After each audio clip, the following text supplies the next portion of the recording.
नमस्कार दर्शक बंधु आज मार्च मास 11 तारिख बुधवार सन्तु नजर पकाइबा आज दिनर टॉप 20 खबर उपरे प्रत्येकटी खबर आपण माने जानिबा निहाती आवश्यक तेणु करी वीडियोटी को शेष पर्यंत देखंतु ता पूर्वरु चैनल ले नुआ थिले चैनल को सब्सक्राइब करी पाखरे थिबा बेल आइकन टी को दबाई दियन प्रतिदिन एमिति लेटेस्ट खबर सर्वप्रथमे देखिबा पई तेबे आसंतु संपूर्ण खबर उपरे नजर पकाइबा। शिक्षित युवती युवक मानकु नियुक्ति सुयोग जोगाइबा उद्देश्य रे आसंता 13 रे स्थानीय ओडिशा खणी और यांत्रिक विश्वविद्यालय पड़िया रे जिला स्तरीय नियुक्ति मेला अनुष्ठित हेबो। एने जिला प्रशासन पक्षरु सूचना दिए दैछि सकाळ 9 रु अपराह्न 4 पर्यंत एही नियुक्ति मेला चलिबो। तेबे मेला रे शिल्प खणी बैंकिंग रिटेल स्वास्थ्य सेवा सांगकु विभिन्न प्रतिष्ठित नियुक्तिदाता जोग देई योग्य प्रार्थी को नियुक्ति प्रदान करिवे। तेबे 18 रु 35 वर्ष बयस रे समस्त पुरुष और महिला प्रार्थी नियुक्ति मेला रे जोग देई नियोजकक सह आलोचना करी उपयुक्त चाकरी रो सुयोग लाभ करि परिबे बोली प्रशासन पक्षरु कुआ जायछि। ओडिसा रे 9 स्टेशन देई गति करिवो नूतन अमृत भारत ट्रेन। एने केंद्र रेल मंत्री मुख्यमंत्री को चिठी लिखि सूचित करिसंती। एथिबे प्रधानमंत्री नरेंद्र मोदी एवं केंद्र रेल मंत्री को मुख्यमंत्री धन्यवाद ज्ञापन मध्य करिसंती। तेबे नूतन अमृत ट्रेन तमिलनाडु कोयम्बटूर आरंभ करी झारखंड धानबाद जाए चलिबो। एहा ओडिसा रो अधिकांश रेल स्टेशन को संयोग करिवो। एहा द्वारा आर्थिक एवं सामाजिक संयोगीकरण वृद्धि पाइबो बोली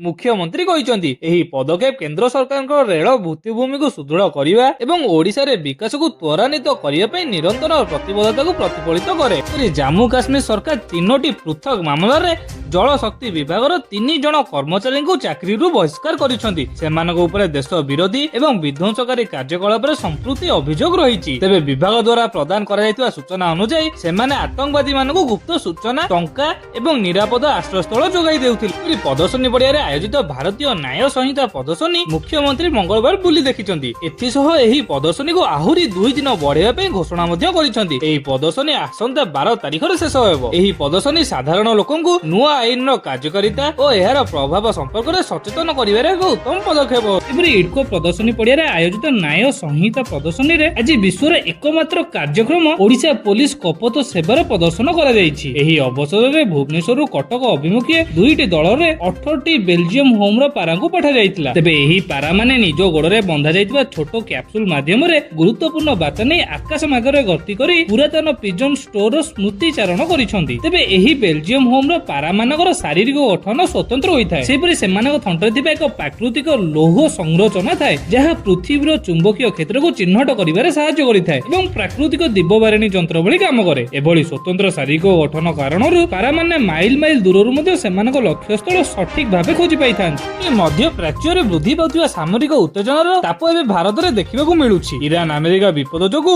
ସାମୁଦ୍ରିକ ବାଣିଜ୍ୟ ମାର୍ଗ ବିଶେଷ କରି ହର୍ମୁଜ ରାସ୍ତାରେ ବାଧା ସୃଷ୍ଟି ହେବା ଦ୍ୱାରା ଏବେ ଭାରତରେ ଏଲପିଜି ଯୋଗାଣରେ ମଧ୍ୟ ବାଧାପ୍ରାପ୍ତ ସୃଷ୍ଟି ହୋଇଛି। ଆଉ ଏହା ଫଳରେ ଅନେକ ରାଜ୍ୟରେ ବାଣିଜ୍ୟିକ ଗ୍ୟାସର ଅଭାବ ଦେଖାଯାଇଛି ଏବଂ ଘରୋଇ ସିଲିଣ୍ଡର ବୁକିଂ ନିୟମକୁ କଡାକଡି କରାଯାଇଛି। ଘରୋଇ ରନ୍ଧନ ଗ୍ୟାସ ବୁକିଂ ନିୟମରେ ଏକ ବଡ ପରିବର୍ତ୍ତନ କରାଯାଇଛି।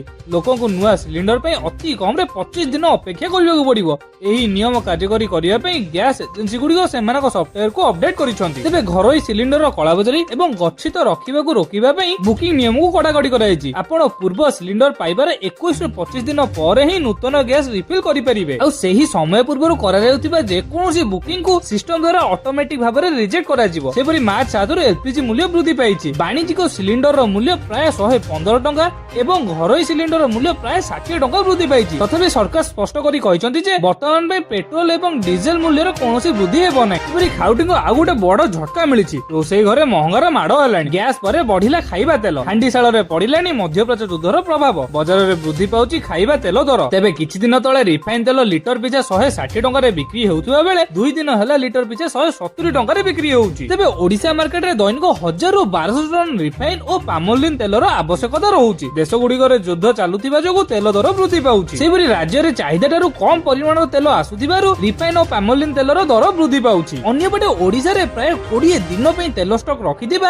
ରାଜ୍ୟ ବ୍ୟବସାୟୀ ସଂଘ ସୂଚନା ଦେଇଛନ୍ତି। ଏପରି ଷ୍ଟାର୍ଟଅପ୍ ଉଦ୍ୟୋଗୀଙ୍କ ସ୍ୱପ୍ନ ଓ ସଂକଳ୍ପକୁ ସାକାର କରିବା ପାଇଁ ରାଜ୍ୟ ସରକାର ପ୍ରସ୍ତୁତ ଅଛନ୍ତି। ଆମ ଷ୍ଟାର୍ଟଅପ୍ ଅଧିକ सशक्त हेले राज्य समृद्धि दिगरे आगे पारिबो। तेणु स्टार्टअप आरंभ करिया पई युवपीढ़ी आगे आसिबा दरकार बोली कहिसंती अणु क्षुद्र और मध्यम उद्योगी मंत्री श्री गोकुलानंद मल्लिक। सूचना जोग्य जे स्टार्टअप उद्योगी मानकु मासिक भत्ता अनुदान, उत्पाद विकास एवं मार्केटिंग सहायता, आवश्यकता आधारित सहायता भली पदक्षेप माध्यम आर्थिक प्रोत्साहन करा जाउ। तेबे एही सम्मेलन रे आज 12 जण युव स्टार्टअप उद्योगी को मान्यवर मंत्री आर्थिक प्रोत्साहन राशि प्रदान करथिले। एहिपरि ओडिशा सचिवालय रे बड़ बाबूंको पदवी खाली पड़िछि। तेबे विधायक सौभिक विश्वालଙ୍କ प्रश्न रे मुख्यमंत्री मोहन चरण माझी लिखित उत्तर रखिछंती। सेहिपरि सौभिक मुख्यमंत्री को पचारिथिले ओडिशा सचिवालय सेवारे केउ पदवी रे केते पदवी खाली पड़िछि, ताहा पूरण पई की पदक्षेप निया जाइछि। आ एहार उत्तर रे मुख्यमंत्री कहिथिले जे 105 अनुशासन सचिव और गोटिए अतिरिक्त शासन सचिव पदवी खाली पड़िछि। एहा सो 2 जुग्म शासन सचिव और 2 उपशासन सचिव पदवी मध्य खाली पड़िछि। तासो चतुर्थ डेस्क ऑफिसर 365 उपविभाग अधिकारी पदवी मध्य खाली पड़िछि। एथि सहित 348 सहकारी उपविभाग अधिकारी पदवी मध्य खाली रहिछि। एहा सो उक्त